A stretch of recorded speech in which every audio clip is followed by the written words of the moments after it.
మనము భారతీయ సంస్కృతి పైన బౌద్ధ మతం యొక్క ప్రభావం ఏ విధంగా ఉన్నదనే విషయం గురించి తెలుసుకుంటున్నాం కదా. వాటిలో భాగంగా భూతదయ బుద్ధుని యొక్క సిద్ధాంతాలలో అత్యంత ప్రముఖమైనది భూతదయ. సర్వజీవుల ఎడ దయ, ప్రేమ చూపించాలని ఆయన ఉద్బోధించాడు. అహింస పరమోధర్మ అన్న సిద్ధాంతము బౌద్ధమత ప్రభావం వల్లనే భారతీయ సమాజంలో స్థిరపడింది. నేటి మానవ సేవయే మాధవ సేవ అన్న నినాదానికి కూడా మూలము బౌద్ధమతమే. బౌద్ధమతస్థుడైన అశోక చక్రవర్తి పశువులకు కూడా వైద్యశాలలు నిర్మించాడు. ఇక సాంస్కృతిక రంగంలో హిందూ మతంపై ప్రభావం ఎలా ఉంది అంటే, బౌద్ధ మత విజృంభణ వల్ల వైదిక మతాల యొక్క తాత్కాలికంగా అణగారిపోయింది వైదిక మతము. కానీ కాలక్రమేణా బౌద్ధ మత శాఖ అయిన మహాయాన ప్రభావం వల్ల అది హిందూ మతముగా తలెత్తి వృద్ధి చెందింది. విగ్రహ ఆరాధన, ఆలయ నిర్మాణము, ఊరేగింపులు, ఉత్సవాలు మున్నగును అన్నీ మహాయాన బౌద్ధం వల్లనే సంక్రమించినవే. ఈనాడు మనం జరుపుకుంటుంటాం కదా. ఆలయ నిర్మాణము, ఊరేగింపులు, ఉత్సవాలు, ఇలాంటి విగ్రహారాధన ఇవన్నీ కూడా బౌద్ధ మతంలోని మహాయానం వల్ల సంక్రమించినవి. బౌద్ధ సంఘ ఆరామాల వ్యవస్థను అనుకరించి హిందువులు మఠాలను స్థాపించుకున్నారు. కర్మ సిద్ధాంతం బలపడింది కూడా బౌద్ధ ప్రచారం వల్లనే అని చెప్పొచ్చు. అహింసా విధానంలో సమిష్టి దైవ భజనలు, ఇష్టదైవారాధన, భక్తి సంఘాలతో కూడిన భాగవత ధర్మం కూడా బౌద్ధం యొక్క ప్రభావం వల్లనే ఆవిర్భవించింది. మహాయాన బౌద్ధులు బోధిసత్వులను కొలిచినట్లే హిందువులు కూడా శంకరాచార్యుల వారిని, రామానుజాచార్యుల వారిని, మున్నగ వారిని కొలవడము అంటే ఆరాధించడము మొదలుపెట్టారు. అలా సాంస్కృతిక పరంగా హిందూ మతం పైన కూడా ఈ బౌద్ధ మతం యొక్క ప్రభావము ఉన్నదని చెప్పుకోవచ్చు. ఇక శూన్యవాదము, మాయావాదం.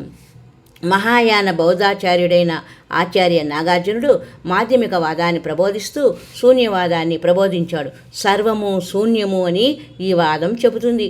హిందూ మత ప్రతిష్టాపకుడైన బౌద్ధ మతాన్ని అణగదొక్కిన శంకరాచార్యుడు ఈ శూన్యవాదాన్ని స్వీకరించి జగత్తు మిథ్య అని చాటుతూ మాయావాదాన్ని ప్రచారం చేశారు. అందుకే శంకరుని ప్రత్యర్థులతన్ని ప్రచ్ఛన్న బౌద్ధుడు అన్నారు అని విమర్శించారు.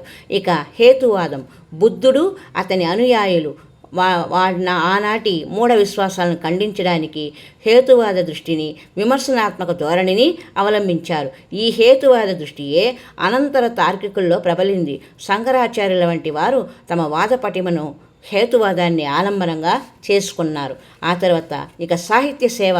బౌద్ధ సాహిత్య ప్రాకృత భాషల్లో వెలవడం వల్ల ఆ భాషలు సుసంపన్నం అయ్యాయి. బ్రాహ్మీ లిపిని బౌద్ధులే ప్రచారంలోనికి తెచ్చారు. కొందరు పండితులు సంస్కృతంలో కూడా బౌద్ధ వాంగ్మయము వెలువరించారు. వసుబంధుడు, బుద్ధఘోషుడు, దిగ్నాగుడు, ధర్మకీర్తి, ధర్మపాలుడు మొదలైన విద్వాంసులు, కవులు, తాత్వికులు బౌద్ధ మతానికి చెందినవారే. వినయ పిటకము, సుత్త పిటకము, అభిధమ్మ పిటకము అనే త్రిపిటకాలు, మిళిందపన్హ, దమ్మపదము, సుత్త నిపాతం అనేవి బౌద్ధ వాంగ్మయంలో మణిపూసలు లాంటివి. ఇవి ఇతర దేశ భాషల్లో కూడా అనువదించబడినాయి. ఇక శాస్త్ర విజ్ఞానం విషయం వస్తే ప్రజలకు ఉపయోగించేదే విద్యల పట్ల ప్రజలకు ఉపయోగించే విద్యల వల్ల బౌద్ధులు చాలా శ్రద్ధ ప్రదర్శించారు. తమ సంఘ సేవకు వైద్యశాస్త్రము అధికంగా ఉపకరిస్తుందన్న వాస్తవాన్ని గ్రహించారు. అందుకే వారు వైద్యంలో విశేష కృషి చేశారు. ఆనాడు భారతీయ వైద్యశాస్త్రానికి అభివృద్ధి కలిగించిన వారు వీరే. బౌద్ధులైన జీవకుడు, చరకుడు శస్త్రవైద్యంలో నిష్ణాతులని ప్రసిద్ధి. అప్పుడు శస్త్రవైద్యం వల్ల వ్యాధి నివారిస్తుందనే విశ్వాసం లేదు. పైగా దానివల్ల జీవికి వేదన తప్పదు.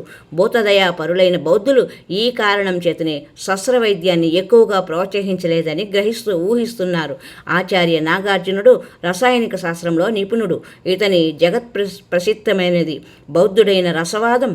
జిజ్ఞాకుడు తర్కశాస్త్రవేత్త. భారతీయ తర్కశాస్త్రానికి ఇతడు ఎనలేని సేవ చేశాడు. మరి బౌద్ధ మతంకు సంబంధించిన విశ్వవిద్యాలయాలు, కళాసేవ, విదేశీయుల్లో కూడా భారతీయ సంస్కృతి ఏ విధంగా ఉన్నది, ఈ బౌద్ధ మతము ప్రభావము అనే విషయము మరి ఒక సంచికలో తెలుసుకునే ప్రయత్నం చేద్దాం. హరి ఓం తత్సత్.